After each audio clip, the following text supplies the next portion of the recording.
بسم اللہ الرحمن الرحیم۔ قیامت سے پہلے یہ بیماری عام ہو جائے گی۔ قیامت آنے سے پہلے ایک ایسی حیرت انگیز بیماری جس کو سن کر آپ دنگ رہ جائیں گے۔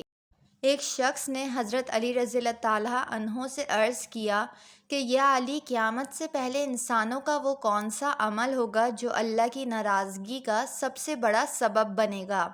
تو حضرت علی رضی اللہ تعالیٰ عنہ نے فرمایا کہ اے خدا کے بندے، یاد رکھنا، قیامت سے پہلے انسان کو بیمار کرنا شروع ہو جائے گا۔ وہ انسان کہنے لگا، یا علی کیسے؟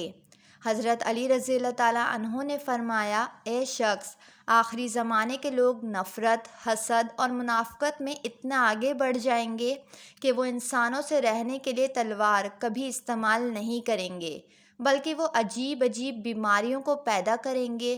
مختلف شہروں اور علاقوں میں ان بیماریوں کو پھیلانے کی کوشش کریں گے تاکہ ان بیماریوں کی وجہ سے لوگ گھٹ گھٹ کر مر جائیں اور کسی کو معلوم بھی نہیں ہوگا۔ ان لوگوں کو کس نے مارا، یہ وہ عمل ہے جو اللہ کے نزدیک ناراضگی کا سب سے بڑا سبب بنے گا۔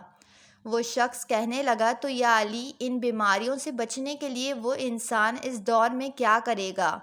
تو حضرت علی رضی اللہ تعالیٰ عنہ نے فرمایا، اگر اس دور کے لوگ اپنے ارد گرد صفائی کا خیال رکھیں، مٹی کے برتنوں میں پانی پینا شروع کر دیں، باسی کھانا نہ کھائیں، خالص اور تازہ غذائیں استعمال کریں، تو اللہ تعالیٰ ان کو 1000 بیماریوں سے محفوظ رکھے گا۔ حضرت علی رضی اللہ تعالیٰ عنہ نے فرمایا، غریبوں کے پاس بیٹھا کرو کیونکہ اس سے تمہاری طاقت بڑھے گی۔ حضرت علی نے فرمایا، ہر اس دوست پر بھروسہ کرو جو مشکل میں تمہارے وقت میں کام آئے۔ حضرت علی رضی اللہ تعالیٰ عنہ نے فرمایا، اگر تم اپنے علم پر مغرور ہو، جہالت کے لیے یہی کافی ہے۔ حضرت علی نے فرمایا، کوئی تم میں سے روٹھ جائے پھر وہی تم سے ملنے کو ترسے تو اسے کبھی مت کھونا، کیونکہ وہ تم سے بہت زیادہ پیار کرتا ہے۔ آپ نے یہ بھی فرمایا کہ کسی کے برا کہہ دینے سے نہ ہم برے ہو جاتے ہیں اور نہ ہی اچھے۔ اپنی زبان سے ہر شخص اپنا ظرف دکھاتا ہے، دوسروں کا عکس نہیں۔ اور فرمایا، تجربہ انسان کو غلط فیصلے سے بچاتا ہے، مگر تجربہ غلط فیصلے سے ہی حاصل ہوتا ہے۔ لوگوں کو اس طرح گھل مل جاؤ، اگر مر جاؤ تو وہ تم پر روئیں، اگر کہیں چلے جاؤ تو تمہارے آنے کے منتظر رہیں۔ جو حق سے منہ موڑتا ہے وہ تباہ ہو جاتا ہے۔ جہاں بھی رہو خدا سے ڈرو، حق بات کہو اگرچہ تلخ ہو۔ حضرت علی رضی اللہ تعالیٰ عنہ نے فرمایا، 3 چیزیں ایمان کو تباہ کر دیتی ہیں: امیروں کی محفل میں عورتوں کی صحبت، جاہلوں سے بحث۔ حضرت علی رضی اللہ تعالیٰ عنہ نے فرمایا، ان لوگوں پر اعتبار کرو جو تمہاری 3 باتیں بھانپ سکے: ہنسی میں پوشیدہ درد، تمہارے غصے میں پوشیدہ پیار، تمہاری خاموشی میں پوشیدہ وجع۔ جس آدمی کی زبان خراب ہو جاتی ہے اس کا نصیب بھی خراب ہو جاتا ہے۔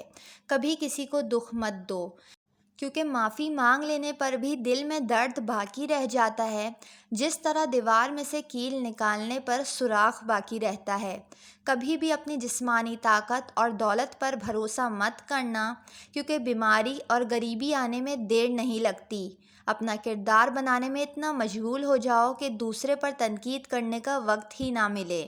حضرت علی رضی اللہ تعالیٰ عنہ نے فرمایا، بچے کو جب کوئی تکلیف یا بیماری ہوتی ہے تو اللہ اس بچے کی بیماری کے بدلے بچے کی ماں کے گناہ معاف فرماتا ہے۔ حضرت علی رضی اللہ تعالیٰ عنہ نے فرمایا، اپنے دوست کو اتنے ہی راز بتاؤ کہ کل کو اگر وہ تم سے دشمنی پر آمادہ ہو تو وہ تمہیں کوئی نقصان نہ پہنچا سکے۔ اگر آپ میرے چینل پر نئے ہیں تو چینل کو ضرور سبسکرائب کر لیں، اور ویڈیو پسند آئی ہے تو ویڈیو کو لائک کر دیں۔